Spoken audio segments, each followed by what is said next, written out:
पाकिस्तान पेट से है, प्रेग्नेंट है, और ऐसा हो सकता है कि कभी भी पाकिस्तान से खुशखबरी मिल जाए बलूचिस्तान की।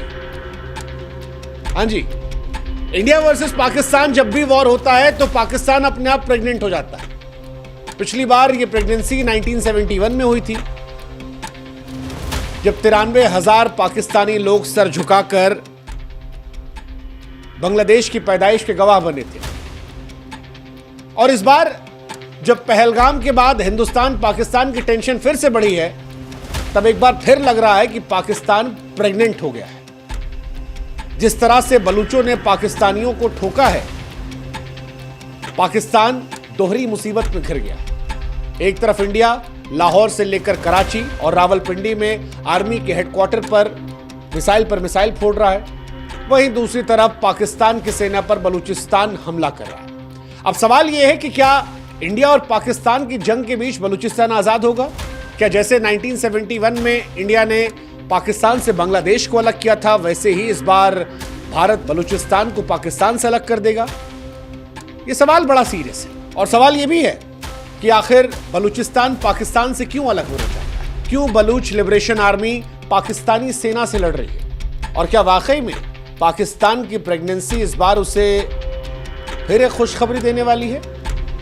कम से कम संकेत तो यही मिल गया। पाकिस्तानी सेना दरअसल इन दिनों मूव कर रही थी, तभी रिमोट कंट्रोल के जरिए एक आईडी हमला हुआ जिसमें 12 पाकिस्तानी सैनिकों के चिथड़े उड़ गए। इस हमले को बलूच आर्मी ने करवाया था। अब सवाल आपके मन में हो सकता है कि बलूचिस्तान में बगावत क्यों हो रही है? बलूचिस्तान में बगावत की कई वजह है। मुख्य कारण जो है वो ये है कि इस क्षेत्र में यहाँ की आबादी के साथ भेदभाव होता है।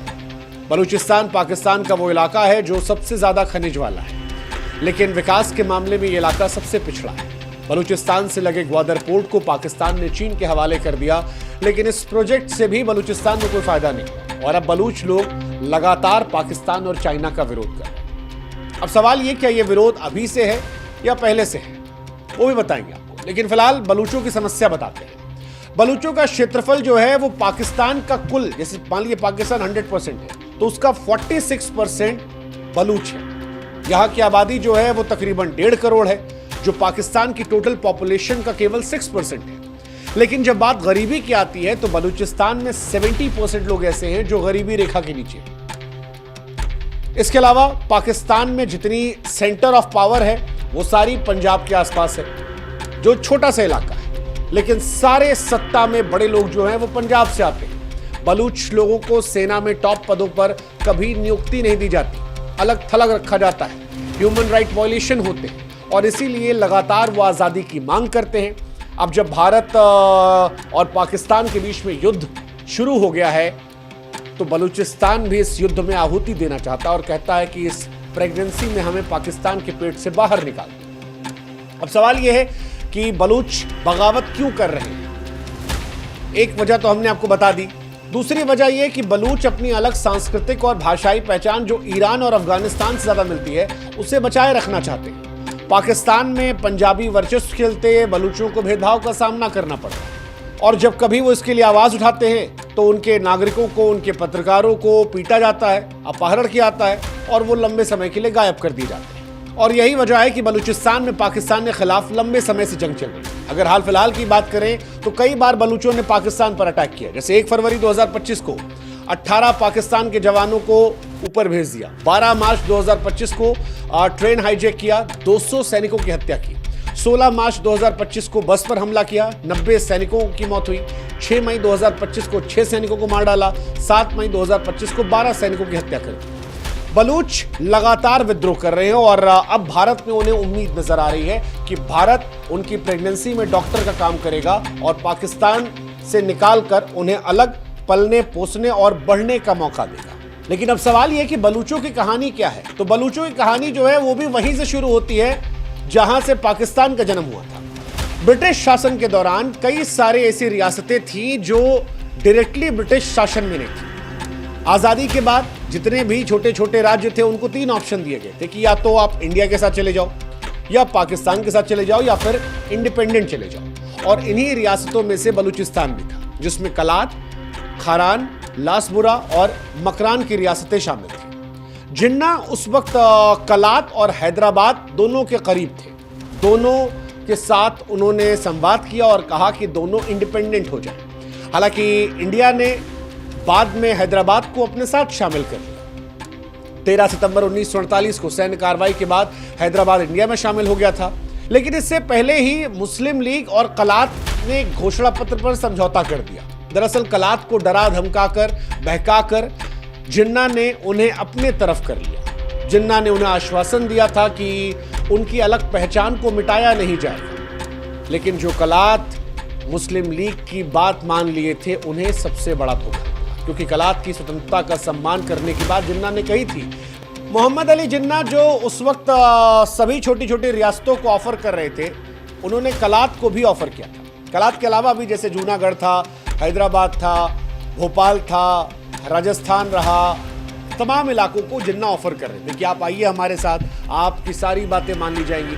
जिन्ना की कोशिश थी कि जो हमारे पास आ जाए वो अच्छा है, लेकिन कलात नहीं जाना चाह रहा था। लेकिन जब इंडिया और हैदराबाद का कॉन्फ्लिक्ट हुआ, उस बीच में जिन्ना ने काफी ज्यादा मैनिपुलेट किया। कलात को ये आश्वासन दिया कि आप हमारे साथ रह लीजिए, हम आपकी अलग पहचान को जिंदा रखेंगे।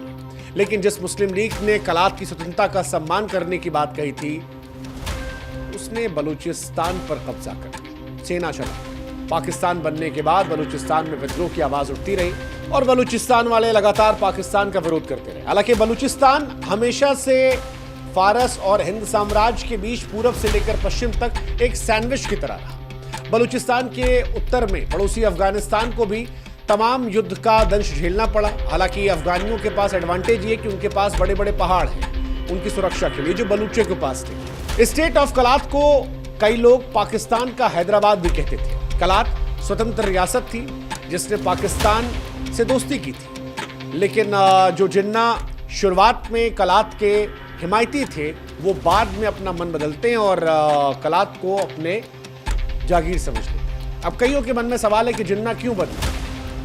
1947 में जिन्ना को रियासतें चाहिए थी। वो चाहते थे कि ज़्यादा से ज़्यादा देश जो है वो पाकिस्तान के साथ चले जाए, लेकिन जब पाकिस्तान बन गया तब जिन्ना बदल गया। वैसे भी सियासत में कोई एक बात नहीं होती है, वक्त के साथ चीज़ें बदलती हैं। इसलिए जो नेताओं के बयान पर भरोसा करता है उससे ज़्यादा बेवकूफ़ कोई नहीं है, और यही भरोसे के चलते धोखा बलूचों को भी मिला। बलूचों को जबरन पाकिस्तान में मिलाया गया।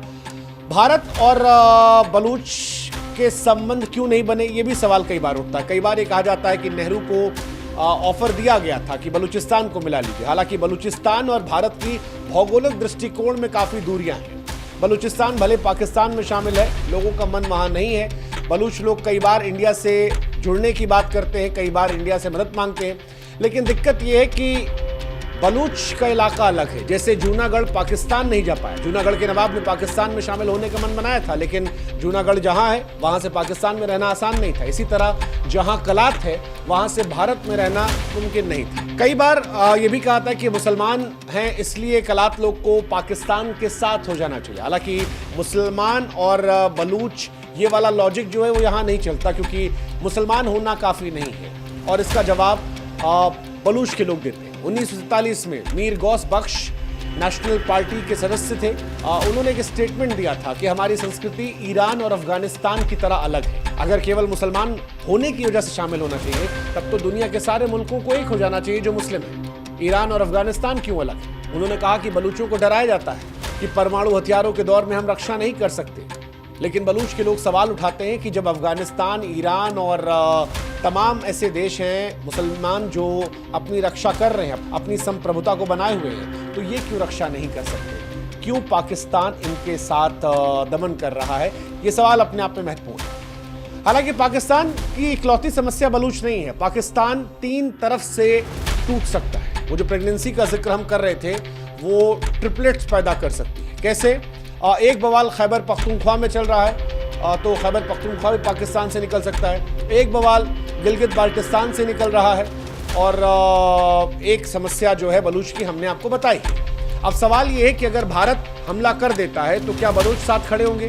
और न सिर्फ बलूच बल्कि पख्तूनों को लेकर भी ये सवाल होता है। पाकिस्तान के भीतर से फिलहाल कई ऐसी आवाज़ें आ रही हैं जो पड़ोसी पाकिस्तान को परेशान कर सकती है। खैबर पख्तूनख्वा से भी ये आवाज़ें आई हैं कई अलग अलग मोर्चों से कि पश्तूनों पर पाकिस्तानी सेना ने अत्याचार किए हैं और पश्तून इसका बदला ले सकते हैं। अफगानिस्तान जो है वो भी पाकिस्तान के खिलाफ जा सकता है। जिस तरह से अफगान लोगों को पाकिस्तान ने अपने मुल्क से निकाला था, जिस तरह से उन पर तमाम तरह के दंश डाले, अफगानिस्तान भी पाकिस्तान से काफ़ी नाराज है, इर्रिस्पेक्टिव कि वो दोनों मुस्लिम देश है। क्रिकेट की दुनिया में हमने अफगान और पाकिस्तान की लड़ाई देखी है। तालिबान से पहले अफगानिस्तान पूरी तरह से प्रो इंडिया था, लेकिन तालिबान के दौर में भी अभी भी पाकिस्तान और अफगानिस्तान की तलखियां बढ़ी हैं। ऐसे में अगर अफगानिस्तान में इंडिया का साथ दे तो हैरानी की बात नहीं है। रही बात बलूचों की, तो बलूच ने पाकिस्तान की फौज पर जो ये हमला किया वो इसी बात को दर्शाने के लिए था कि हिंदुस्तान उनका भी साथ दे। और बलूच ये कह भी रहे हैं कि अगर भारत पाकिस्तान पर हमला करता है तो बलूच भारतीय सेना का साथ देंगे।